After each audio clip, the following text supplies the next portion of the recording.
Whether you like to call them zombies, walkers, undead, or infected, I think we can all agree they're a menace. So grab your controller or your mouse and keyboard and let's chop off some heads. In this video, we're talking all about Dying Light 2, where to go, what to do, and how to make the most of your playtime so that you're ready when this type of apocalypse happens in real life. For more Dying Light 2 videos, make sure you're subscribed to GameSpot. In Dying Light 2, you play as Aiden Caldwell, a member of the Pilgrims who is headed to the fictional city of Villedor on a quest to find his sister Mia. In order to do that, Aiden is going to need to run and fight his way through Villedor, and that's where Dying Light 2's skill tree comes in handy. This list of abilities is broken into two sides, one for combat and one for parkour. Both sides have 24 skills each that Aiden can acquire to make himself more worthy of taking on the city's ever-present and ever-growing challenges. The only way to unlock these skills is to earn points that are also separated by the categories of parkour and combat. This means that you won't be just earning a general skill point and placing it on whichever side you'd like. Luckily, these points are pretty straightforward to earn because you get them by simply doing the activity.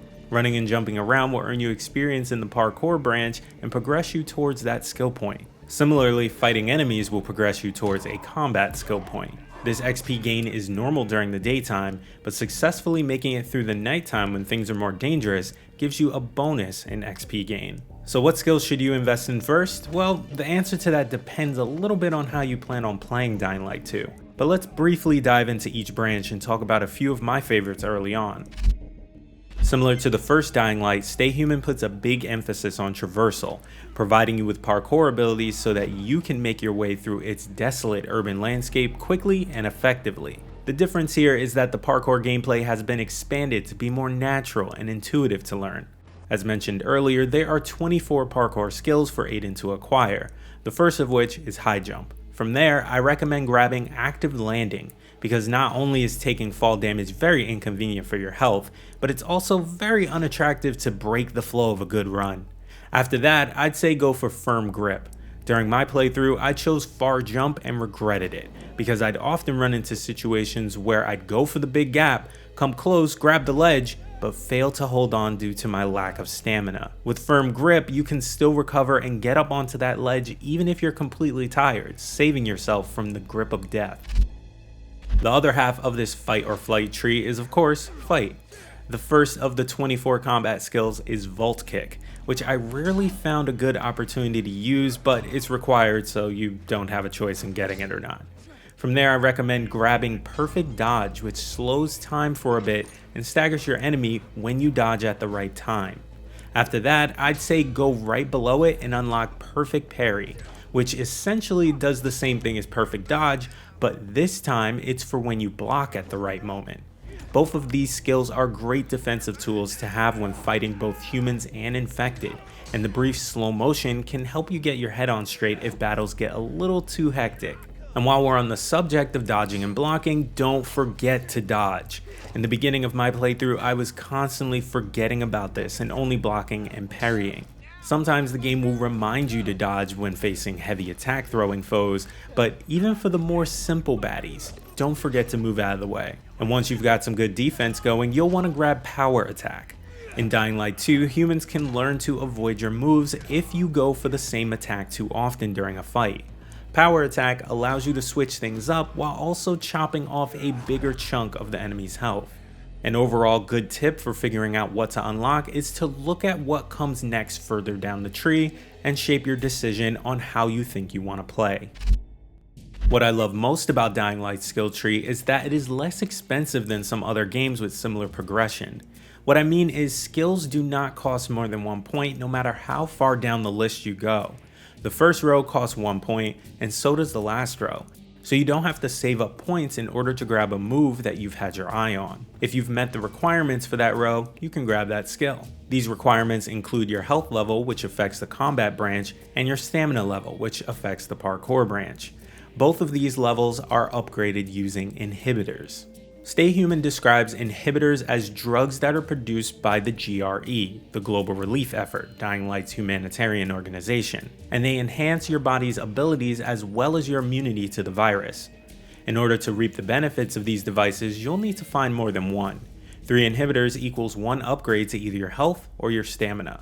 So where do you find them? Inhibitors can be found in crates, often hidden inside GRE quarantines and GRE anomaly locations, both of which fall into the category of night activities. This is because lots of infected hide inside buildings during daylight hours, effectively making the GRE quarantine buildings a hotbed for activity until nightfall. The monster at the anomaly is pretty much the same deal, inside during the day, but outside and available to fight at night. However, these aren't the only ways to nab inhibitors, as some can be found by just exploring off the beaten path. These crates can be in a room with no doors that need to be picked, and only one sleeping infected to sneak past, requiring much less of a fight to obtain. And don't worry, the game notifies you when you're within 50 meters to a crate and displays how close you are to getting it in order to steer you in the right direction. You should prioritize these whenever possible. That way you can achieve higher health and stamina much faster, and you'll set yourself up to grab whatever skill you want when you have the points for it.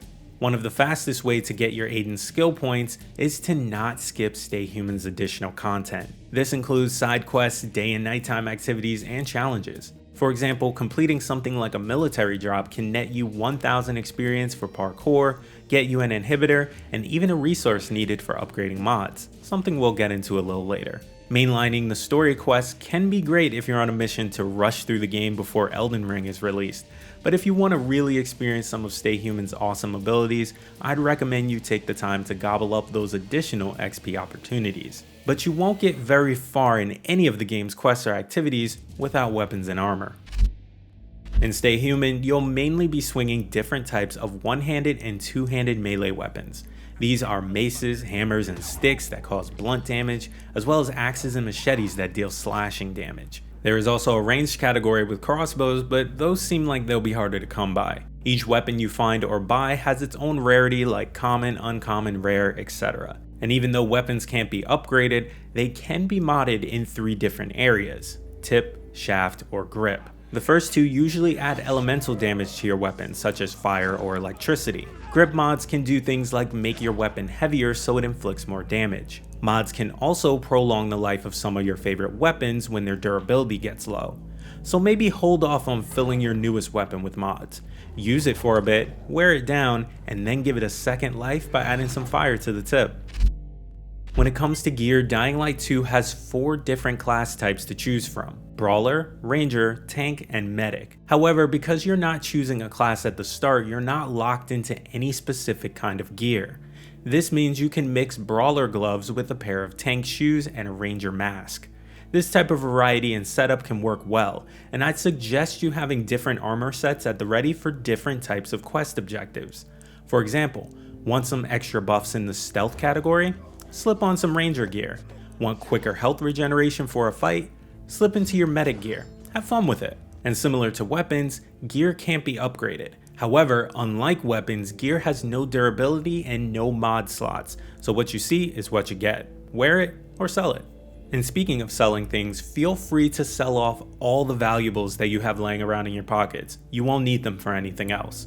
There is even an option to quickly sell all of them at once. You can find out what button it is on your controller of choice by looking at the lower right hand corner of the screen while you're selling. For chances to find really good valuables to scavenge, you should be exploring the Dark Hollow night activities. Forsaken stores are another nighttime opportunity, but in these you'll find crafting parts, something that you shouldn't be selling.